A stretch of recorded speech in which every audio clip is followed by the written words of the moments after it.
अस्सलाम वालेकुम। मैं हूँ नासिर अली कारब। आज हम बात करेंगे बाना के अहम मसाइल पर, ख़ास तौर पर बाना के जो लारी अड्डे है उसकी बदतरीन सूरत हाल पर। यहाँ लाखों रुपए की लागत से एक बड़ा शेड तमीर किया गया था।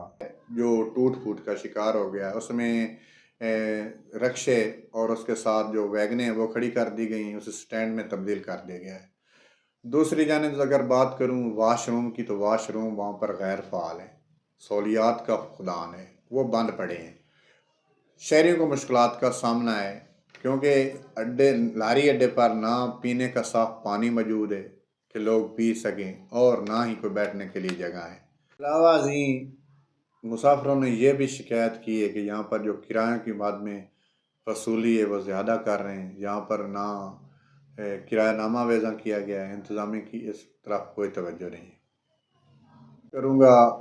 इन मसाइल पर शहरियों से भी मौक़िफ़ लूँगा और उसके साथ इंतज़ामिया से भी बात करूँगा। इनका कोई हल निकलेगा कि महज ये ख्वाब बनकर रह जाएंगे। आपको अपडेट करते रहेंगे, हमारे साथ जुड़े रहिए।